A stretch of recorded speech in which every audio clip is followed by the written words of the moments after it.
जय हिंद। मैं राकेश सौ एसी अकेडमी से आज हम समाज शास्त्र में फर्स्ट टॉपिक डिस्कस करने जा रहे हैं, सामाजिक अनुसंधान के उद्देश्य। ध्यान दीजिएगा, फर्स्ट टॉपिक है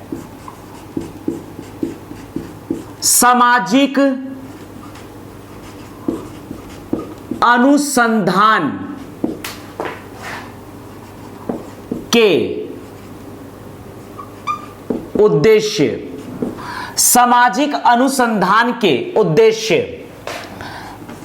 किस प्रकार से हम समाज को आगे बढ़ा सकते हैं, एक विकसित समाज का निर्माण कर सकते हैं। अर्थात समाज के अनुसंधान के द्वारा हम समाज का विकास कर सकते हैं। तो यहां पर सामाजिक अनुसंधान के उद्देश्य है, पहला, सामाजिक अनुसंधान से हम जनसंख्या पर नियंत्रण कर सकते हैं।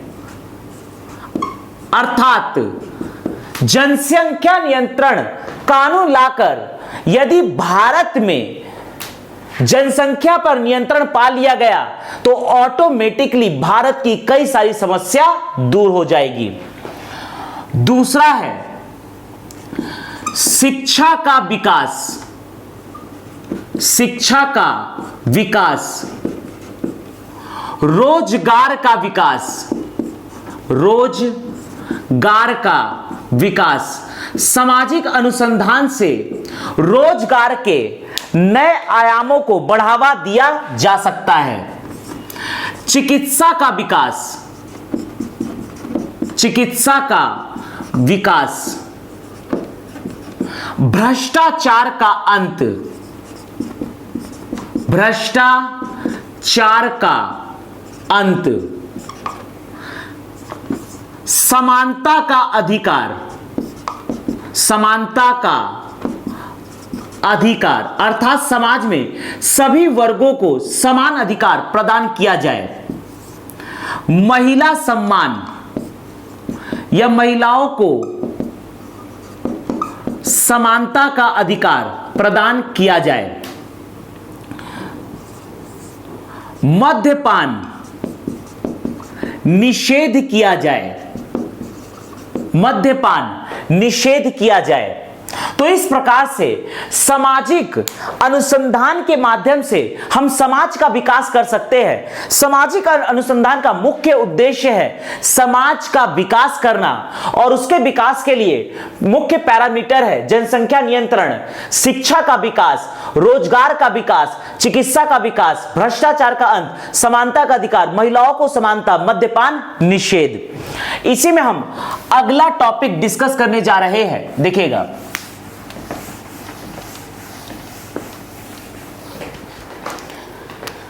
सामाजिक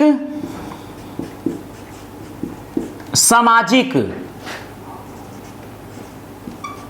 सामाजिक घटनाओं के सामाजिक घटनाओं के अध्ययन में वैज्ञानिक पद्धति। ध्यान दीजिएगा, समाज में जो भी घटना होता है, यदि वैज्ञानिक पद्धति से उसका अध्ययन किया जाए तो हम समाज को एक विकसित समाज के रूप में बना सकते हैं, या कन्वर्ट कर सकते हैं, परिवर्तित कर सकते हैं। ध्यान दीजिएगा, यहां कहा जा रहा है कि सामाजिक घटनाओं का यदि वैज्ञानिक पद्धति से अध्ययन किया जाए तो समाज को किस प्रकार से विकसित समाज के रूप में परिवर्तित किया जा सकता है। ध्यान दीजिएगा, तो सामाजिक घटनाओं के अध्ययन में वैज्ञानिक पद्धति होती है अवलोकन। अर्थात समाज का अवलोकन करना, अवलोकन विश्लेषण, अवलोकन विश्लेषण। यदि हम समाज का अवलोकन विश्लेषण, वर्गीकरण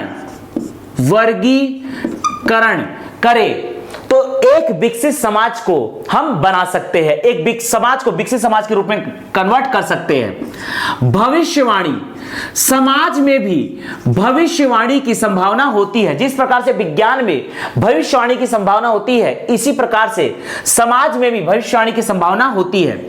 समाज के लिए सार्वभौमिक सिद्धांत, समाज के लिए सार्वभौमिक सिद्धांत। तो इस प्रकार से वैज्ञानिक पद्धति के द्वारा भी हम समाज का सुचारू रूप से संचालन कर सकते हैं।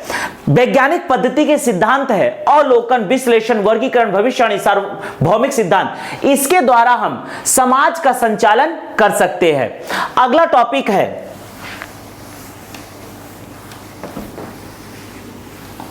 वस्तुनिष्ठता की कमी। वस्तुनिष्ठता की कमी, ध्यान दीजिएगा। एक विकसित समाज के निर्माण में सभी व्यक्ति, सभी संगठन, सभी दल, सभी समूह का एक मत होना चाहिए, जिसे हम कहते हैं वस्तुनिष्ठता। लेकिन समाज में चूंकि विभिन्न प्रकार के लोग रहते हैं, सबकी विचारधारा अलग है, हर दल का अपना मोटो है, अपने सिद्धांत है, इसीलिए समाज में वस्तुनिष्ठता लाना प्रैक्टिकल बिल्कुल नहीं है। तो समाज को चूंकि वस्तुनिष्ठता होनी चाहिए, एक मत होना चाहिए, लेकिन समाज में हर व्यक्ति, हर दल, हर संगठन का अपना विचार होता है, अपने उद्देश्य होते हैं, अपने लक्ष्य होते हैं। तो विचारों में चूंकि यहां पर परिवर्तन है, विचारों में भिन्नता है, अर्थात वस्तुनिष्ठता में ऑटोमेटिकली कमी आती है। वस्तुनिष्ठता में कमी का मुख्य कारक है राजनीतिक कारक। राजनीतिक कारक, भारत में कई सारे राजनीतिक दल है, सभी की विचारधारा बिल्कुल अलग है और दल के आधार पर समाज का ऑटोमेटिकली विभाजन हो जाता है। दूसरा है धार्मिक कारक। भारत में विभिन्न धर्म समुदाय के लोग रहते हैं, अर्थात धर्म भिन्नता के कारण उनके विचारों में स्वतः ही भिन्नता आ जाती है। तीसरा है आर्थिक कारक।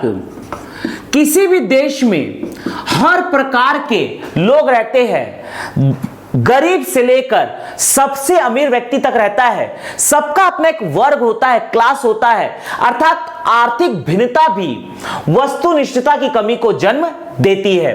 तो राजनीतिक कारक, धार्मिक कारक, आर्थिक कारक, सांस्कृतिक कारक, सांस्कृतिक कारक, ध्यान दीजिएगा। हर समाज समुदाय की संस्कृति भिन्न होती है, जिससे वस्तुनिष्ठता में कमी आती है। मनोवैज्ञानिक कारक, मनोवैज्ञानिक कारक, हर व्यक्ति की सोच समझ, हर दल का सोच समझ, हर संगठन का सोच समझ बिल्कुल भिन्न होता है, अर्थात मनोवैज्ञानिक कारक भी वस्तुनिष्ठता की कमी को जन्म देती है। तो वस्तुनिष्ठता की कमी का कारक है राजनीतिक कारक, धार्मिक कारक, आर्थिक कारक, सांस्कृतिक कारक, मनोवैज्ञानिक कारक।